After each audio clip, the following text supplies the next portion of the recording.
What if I told you that during World War II, Nazi Germany believed it had successfully infiltrated British intelligence with a network of spies so deep, so trusted, and so effective that it could read Allied war plans in real time? That the Germans were so confident in their spy network that they used it to validate their own strategic decisions, decisions that would cost them the war? And what if I told you that every single one of those spies was actually working for the British? That the most sophisticated intelligence deception in history wasn't just about feeding false information to the enemy. It was about making Germany believe its own intelligence was trustworthy, while systematically turning every asset it possessed into a weapon against itself?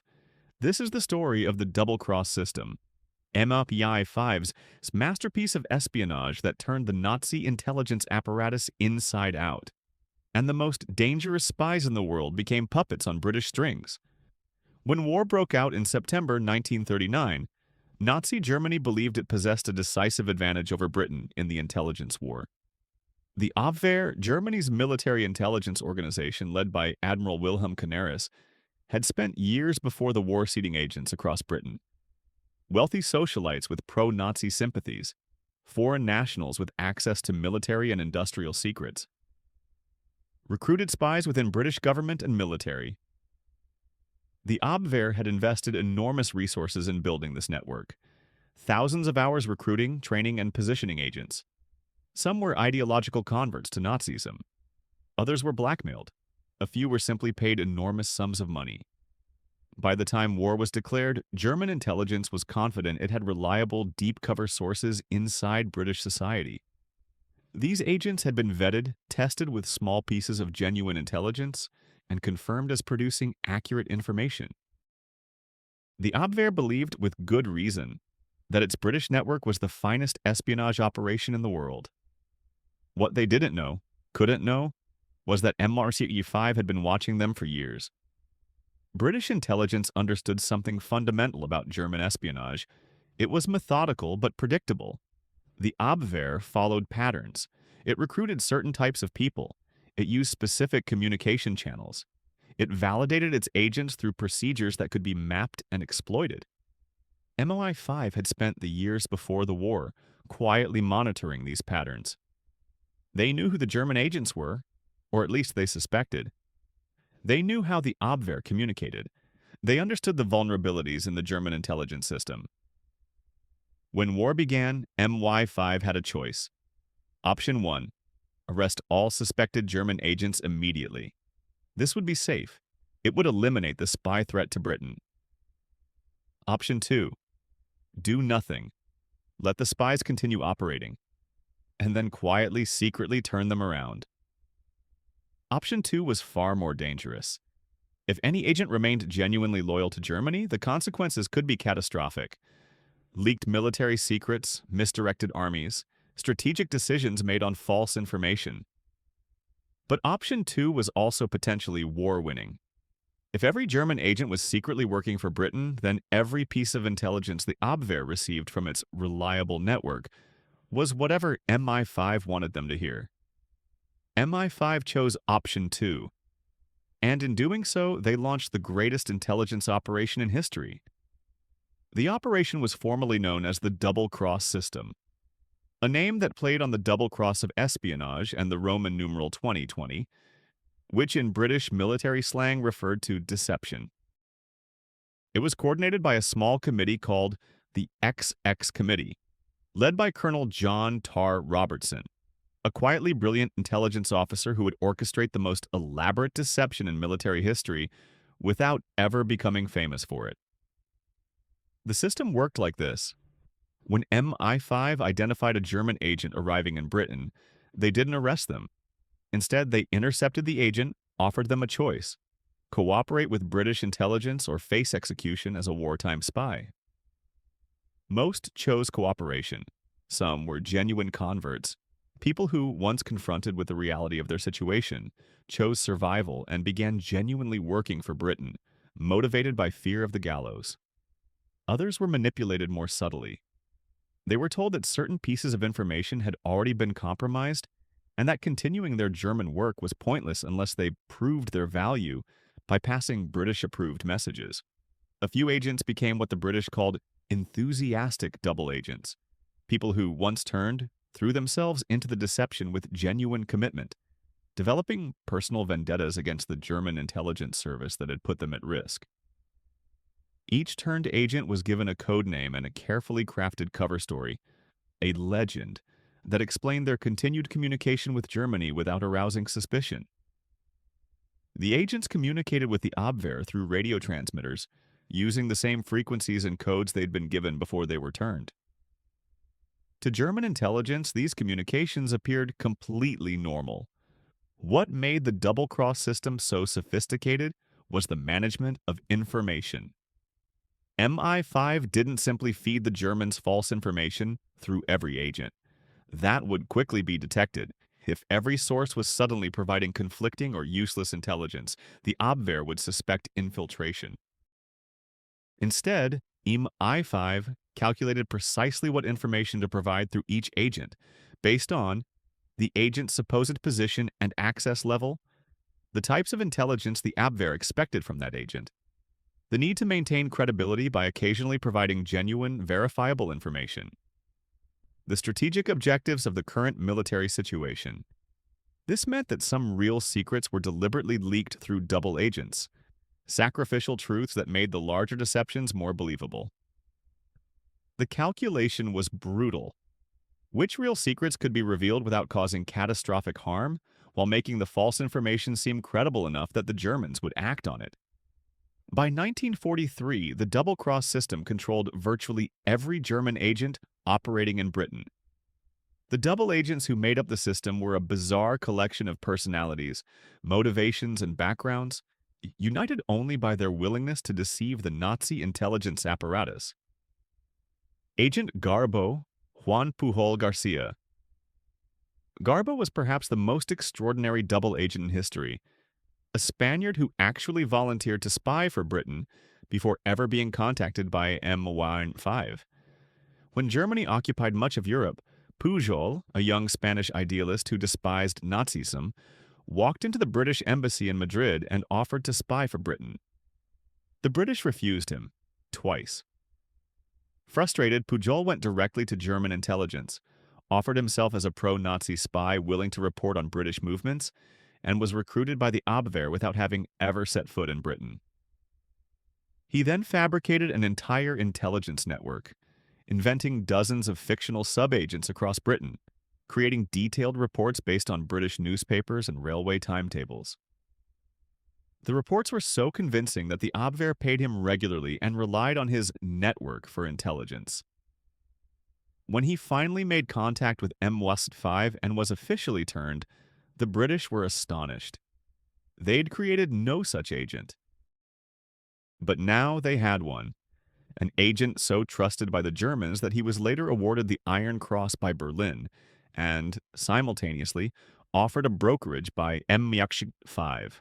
Garbo's role in Operation Fortitude, the deception that kept German reinforcements away from Normandy after D-Day, was so crucial that his message confirming the Phantom Army at Calais directly contributed to Hitler's decision not to reinforce Normandy. He remains one of the most consequential spies in history. Agent Tricycle Dusan Popov. Popov was a Serbian aristocrat with an extravagant lifestyle, a gambler, womanizer, and heavy drinker who lived lavishly across wartime Europe. He was recruited by the Abwehr through his German contacts and was instructed to travel to Britain and report on military movements. He was also recruited by MI5 almost simultaneously, making him a genuine double agent from the start. Popov's lifestyle raised serious concerns. A double agent who spent his nights in casinos and his days entertaining women was a security risk, too visible, too reckless, too likely to say something compromising while drunk. Churchill himself reportedly had misgivings about Popov's reliability, but his access was extraordinary. He moved in circles where both German and British intelligence were present, making him invaluable for controlling information flow.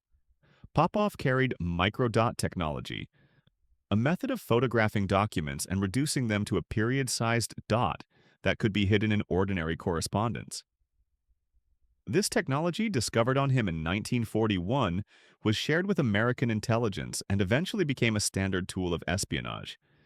His value as a double agent far exceeded the security risks he posed. Agent Snow. Arthur Owens. Owens was one of the first German agents turned by MI5 and became the cornerstone of the early double-cross system.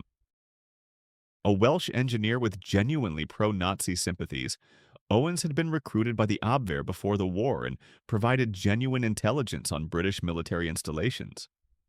When war began, MI5 arrested him, gave him a choice, and he chose cooperation.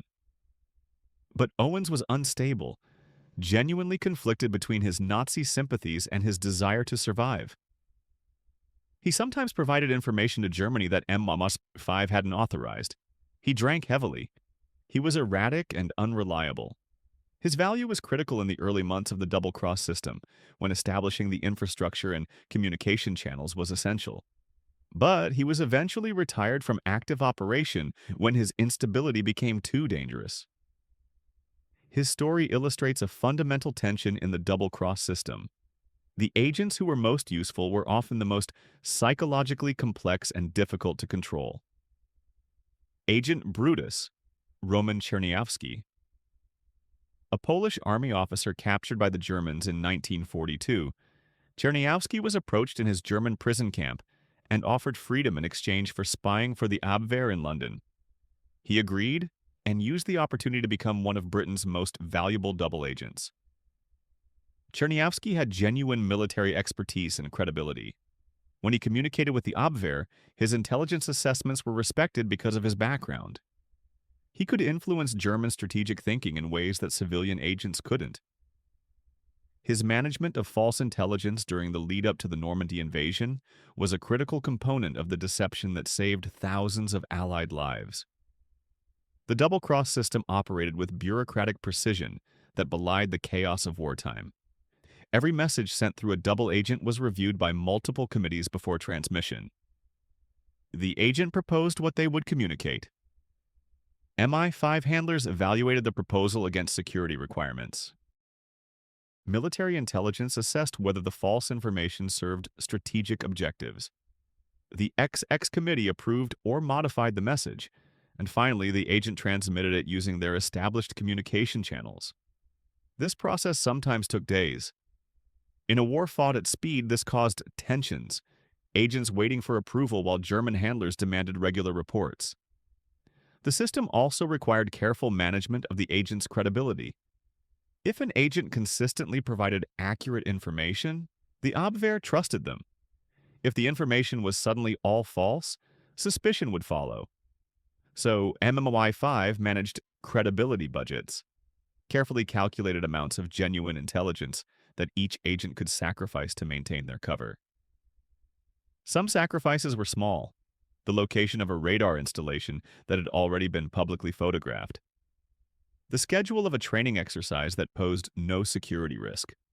Others were larger, more painful, genuine intelligence about British military capabilities or strategic weaknesses that could cost lives if the Germans acted on it effectively. The calculation was always the same. How much truth can we sacrifice to preserve the larger deception? This was the moral dimension of the double-cross system that historians have grappled with for decades. Every false flag operation, every misdirected German division, every strategic mistake the Abwehr made based on double-cross information, each of these successes was purchased partly through the revelation of genuine secrets. Real intelligence officers, real military units, and real strategic decisions were sometimes exposed or compromised to maintain the credibility of double agents. The XX committee understood this and accepted it. The calculation was explicitly consequentialist. If the deception shortened the war by weeks or months, the lives saved would far exceed any lives lost through security compromises. But that calculation could never be precisely verified. No one could know how many lives the deception actually saved versus how many the security compromises cost. It was an act of faith, faith that the system worked, that the deception was successful, that the ends justified the means. The double-cross system reached its supreme test in June 1944, the eve of D-Day. The Allied invasion of France was the largest military operation in history. Its success depended entirely on surprise, on the Germans not knowing where the invasion would come. Every German intelligence source in Britain needed to point toward the same conclusion. The invasion was coming at Pas de Calais, not Normandy. This meant every double agent, every false radio transmission, every planted document had to coordinate seamlessly around a single deception. If even one agent broke from the narrative, if one piece of conflicting information reached Berlin through an independent channel, the entire deception could unravel. MI5 coordinated the most complex information operation ever attempted. Agent Garbo transmitted a series of increasingly urgent messages to the Abwehr, warning that the real invasion was aimed at Calais. Agent Tricycle provided intelligence suggesting massive troop buildups in southeastern England.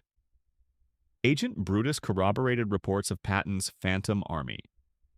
Meanwhile, the real invasion force, over 156,000 troops, assembled in southwestern England, deliberately positioned where German reconnaissance would have the hardest time observing their movements. On June 6, 1944, Allied forces hit the beaches of Normandy. The German response was exactly what MI5 had hoped: confusion, hesitation, and, critically, a refusal to commit reserves. Hitler personally ordered the German 15th Army to remain at Calais, convinced that the Normandy invasion was a feint and the real attack was still coming. For 2 crucial weeks, as the Allies fought to establish a beachhead in Normandy, German reserves sat idle at Calais, waiting for an invasion that would never arrive. On June 9th, 3 days after D-Day, Garbo transmitted a message to the Abwehr that historians consider one of the most consequential single communications in the history of warfare. He warned that the Normandy invasion was indeed a diversion, that the main Allied force was still positioned to strike Calais, and that Germany needed to hold its defensive lines there. The message was intercepted by Enigma codebreakers at Bletchley Park. It was decoded and traced through German high command all the way to Hitler. Hitler's response: hold the 15th Army at Calais. Do not reinforce Normandy. The Normandy beachhead was saved. By the time German intelligence finally understood they'd been systematically deceived, the Allies had landed 1 million soldiers in France and the liberation of Western Europe was underway. The double-cross system had achieved its ultimate objective. Germany's defeat in 1945 brought the double-cross system into the light. When Allied forces overran German intelligence archives in Berlin, in Spain, across Europe, they found the Abwehr's records of its communications with British agents. Every message sent, every report received, every assessment made by German intelligence based on information from its supposedly reliable network in Britain. The records revealed the complete scope of the deception. Virtually every German intelligence asset in Britain had been a British agent. The Abwehr had been talking to MI5 for years, believing it was gathering accurate intelligence while actually receiving precisely what Britain wanted it to hear. The psychological impact on German intelligence officers was devastating. Admiral Canaris, the Abwehr chief, had personally championed the British spy network as one of Germany's greatest intelligence assets. To discover that his entire network was compromised, that he had been systematically deceived by the very organization he believed he was running, destroyed him professionally and personally. Canaris had already been executed by the Nazis in 1945, suspected of conspiracy against Hitler. But even before his death, rumors of intelligence failures had undermined his position. Other Abwehr officers who reviewed the post-war records experienced what one historian called professional devastation. The realization that their life's work in espionage had been turned against them so completely that they couldn't even identify where the deception began. Some denied it entirely, refusing to believe the evidence even when confronted with captured documents. The psychological resistance to accepting such complete failure was enormous. The double-cross system was, by almost any measure, the most successful intelligence operation in history. It controlled enemy intelligence in a target nation almost completely. It fed strategic deceptions that influenced enemy decisions at the highest levels. And it contributed directly to Allied victory, particularly in the critical period around D-Day when German strategic errors were most consequential. But the system also raises profound questions about ethics, power, and the nature of truth in warfare. First, the moral calculus of selective truth. The double-cross system deliberately leaked real secrets to maintain credibility. Real military vulnerabilities were exposed. Real intelligence was sacrificed. People may have died because information was deliberately allowed to reach the enemy to support a larger deception. Was this justified? In the context of a war against a genocidal regime, most ethicists would say yes. But the principle that authorities can deliberately expose dangerous truths to protect larger lies is uncomfortable regardless of context. Second, the agent's humanity. The double agents were not machines. They were people, terrified, conflicted, often psychologically damaged by the demands of sustained deception. Some, like Arthur Owens, were genuinely torn between loyalties. Others developed paranoia, alcoholism, or psychological disorders from the constant pressure of maintaining a false identity while knowing that one mistake meant execution. The British treated these agents as assets to be managed, not as human beings with their own needs and breaking points. When an agent became too unstable to be useful, they were retired, sometimes gently, sometimes not. Third, the precedent it set. The double-cross system proved that comprehensive information control was possible, that an intelligence service could, with sufficient resources and coordination, essentially control what an enemy believed about the world. This knowledge didn't disappear after 1945. It evolved into Cold War psychological operations, information warfare, and the sophisticated manipulation of public opinion that characterizes modern geopolitics. Every nation that conducts intelligence operations today is working in the shadow of the double-cross system, using its principles, refining its techniques, and expanding its scope. Fourth, the question of legitimacy. The double-cross system deceived an enemy that was itself built on deception, propaganda, and manipulation. Nazi Germany had made lies the foundation of its regime. The big lie of Goebbels was the most sophisticated propaganda operation before the double-cross system proved something even more effective was possible. In fighting deception with deception, the Allies used the enemy's own methods against it. Is there something inherently problematic about democratic governments becoming masters of manipulation, even when the manipulation serves justice? The men and women who built the double-cross system remained largely unknown during their lifetimes. Intelligence officers don't receive public recognition. Their successes are classified. Their contributions go unacknowledged in official histories for decades. Colonel John Tar Robertson, who coordinated the system, received a knighthood but was never famous outside intelligence circles. He died in 1990, having spent his life in the shadows, knowing that his work had helped win the war but that most people would never know his name. The double agents fared differently depending on their individual choices and national origins. Garbo retired to Spain after the war, lived quietly, and was forgotten until historians discovered the full extent of his contributions in the 1980s. He died in 1988, still obscure despite having influenced the course of World War II more profoundly than most generals. Tricycle lived extravagantly until his death in 1981, never discussing his wartime activities in detail. His files were only partially declassified decades later.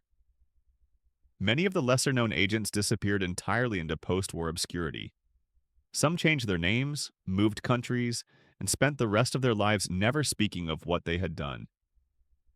Their silence was intentional. Some secrets are best kept even after the need for secrecy has passed. But the system they built lives on. Modern intelligence services study the double-cross system as the gold standard, the template for how deception operations should work.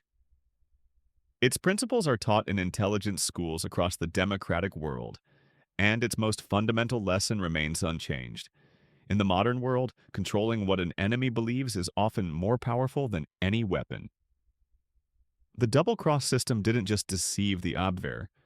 It proved that reality itself could be manufactured, that with sufficient skill, coordination, and commitment, An entire enemy intelligence apparatus could be made to see a world that didn't exist. Today, the archives of the double-cross system are largely declassified and available to historians. Thousands of files documenting every message sent, every deception planned, every agent managed. A paper trail of the most successful lie ever told. Reading these files is a strange experience. The language is calm, bureaucratic, precise. Memos discuss the management of human beings as information assets with the same detachment a logistics officer might use to discuss supply shipments. But behind the clinical language are extraordinary stories of courage, manipulation, fear, and moral complexity. People making impossible choices under impossible pressure, with the fate of civilization balanced on their ability to deceive effectively. The double-cross system succeeded because it understood something fundamental about intelligence. The enemy doesn't just want information, the enemy wants to believe they have information. The feeling of knowing is almost as valuable as the knowledge itself.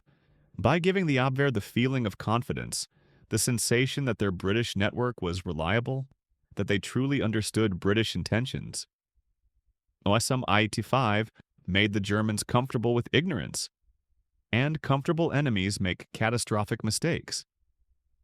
This insight, that confidence can be weaponized, that the feeling of knowledge can be manufactured, is perhaps the most important legacy of the double-cross system. It applies not just to espionage, but to any situation where one party controls the information another relies on. We live in an age of unprecedented information flow and unprecedented information manipulation. Social media algorithms, deepfakes, coordinated disinformation campaigns, these are the modern descendants of the double-cross system, adapted for a digital world. The fundamental principle hasn't changed. If you control what people believe, you control what they do. The British used this principle to defeat fascism. Today it's used to manipulate elections, undermine democracies, and reshape public opinion at scale. The double-cross system was a tool of liberation. Its descendants are often tools of oppression. That's the uncomfortable legacy of the greatest intelligence operation in history. It proved that comprehensive deception was possible. And once proven possible, it could never be uninvented. Every piece of information you receive today, every news article, every social media post, every fact that shapes your understanding of the world, could be exactly what someone wants you to believe. That doesn't mean it is, but the double-cross system proved that the line between truth and manufactured reality is thinner than most people imagine. The war is over. The spies are dead. The archives are open. But the knowledge they demonstrated, that reality can be controlled by those willing to invest the resources and sophistication, that knowledge lives on. And in the shadows somewhere, someone is always planning the next deception. If this story fascinated you, challenged you, or made you look at information differently, hit that subscribe button. The greatest battles of history aren't always fought with weapons. Sometimes they're fought with lies told so convincingly that the enemy never realizes they've lost.